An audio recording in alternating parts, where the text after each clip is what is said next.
What is up, everybody? J Nell here with my UFC 185 prediction video. Let's get into it.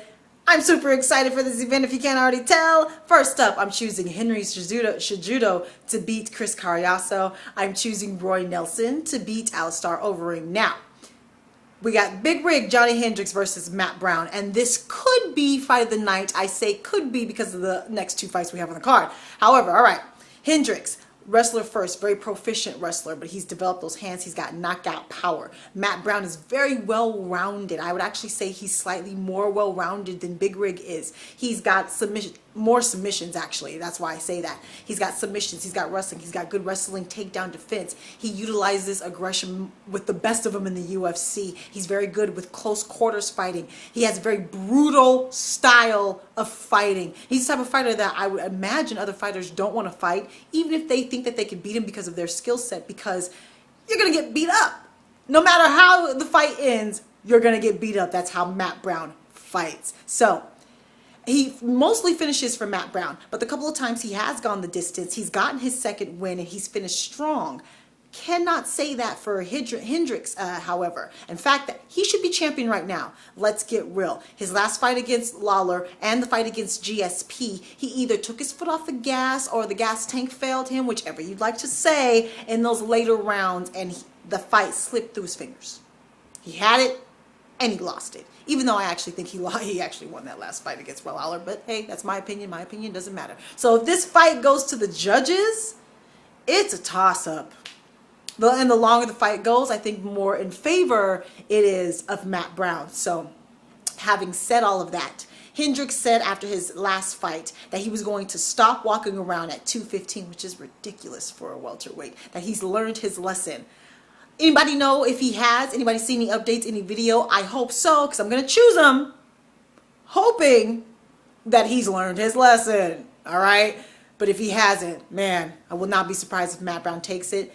And again, this could be fight of the night. So next up, co-main event. And we have the women's strawweight champion, Miss Carla Esparza, taking on Joanna Jędrzejczyk. And don't sleep on this. This fight could be fight of the night. And I'm serious. This will not end in 14 seconds, even though I thought that was a very good, spectacular 14-second fight between Singana and Rowdy Ronda Rousey. However, this fight won't end in 14 seconds. Both of these women are way too tough. Plus, they're not very careless. I don't see them taking a risk like that. There's going to be blood in this one. I think these ladies are going to bust each other up. We have the champ, who's a wrestler first, a very good wrestler, very good mechanics, very strong. And her boxing is improving every time we see her. Every time we see her. And her last fight against Thug Rose, she was starting to mix her boxing in with her wrestling kind of flawlessly. It was flowing very nicely, which means she's starting to disguise her takedown attempts. And once that happens, watch out for her. And Joanna, Muay Thai expert, world champion. She's been doing it for 11 years, and she hits hard. That 115-pound lady, you can hear her punches, smack. You can hear the knees and kicks, smack. She hits hard. A very punishing style of offense from Joanna. So again, I think we're going to see blood here. These ladies are going to go at it. And I'm very confident saying that. I'm really excited for this fight. The more I started thinking about it, the more I was like, you know what? These ladies, they could take the night. We'll see how it goes, especially if we have some quick finishes from the men, you know? So, who am I going to pick? I thought about this long and hard. I'm going to pick Carla. Again, this is kind of a toss-up for me. If this goes the distance, I really don't know who's going to win a decision here. I don't know. Carla's been improving every time we see her. So if that's the case here, I believe her boxing and her wrestling will start to really be kind of seamless. And it might be a little much for Joanna to defend and get off her offense at the same time. Again, she could stun her. We could see a knockout here. That's how hard Joanna hits. That's how hard her kicks are. So this is kind of a toss-up, but I am going to go with Carla. Now, main event, and we have the lightweight champion, Mr. Anthony Showtime Pettis, against Raphael dos Anjos. And this could also be fight of the night. I'm looking forward to this. Man, talk about a worthy competitor. Raphael has really earned this decision. I believe he fought 6 times last year, and he's on an even longer winning streak. So he's really earned this fight. Okay, we have the champion, Anthony Showtime Pettis, who is a 3rd-degree black belt in Taekwondo, purple belt in Brazilian Jiu-Jitsu, and improving steadily. Every time we see him, he's getting better and better with his Jiu-Jitsu, as we saw in the Gilbert Melendez fight. He's also one of the most dynamic fighters in the entire organization. Creative, thinks well on his feet, thinks well in the octagon during the fight, makes adjustments during the fight, very clear-headed in the fight.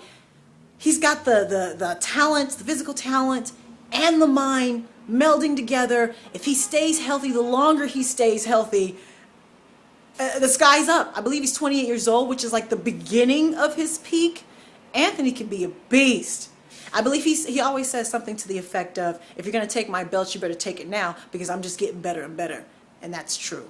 It is true. Now, Raphael dos Anjos, black belt in Brazilian Jiu-Jitsu, from one of the best. And he's become so well-rounded. His striking has gotten so good that he's beating competitors without using his Jiu-Jitsu, as evidenced by the win against Nate Diaz.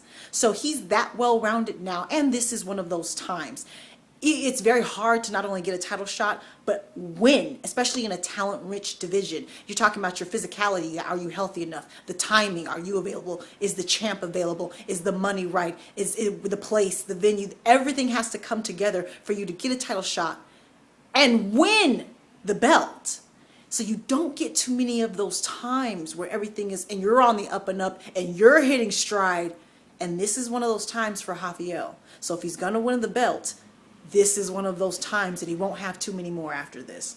So let's see what you got, Raphael. Having said that, I am calling it for Anthony Showtime Pettis. I learned my lesson in the last fight, picking against him. Not going to do it again. All right, picking the champ.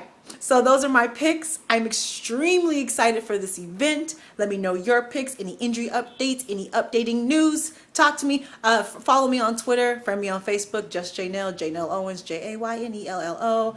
Talk to me. Take care. Goodbye.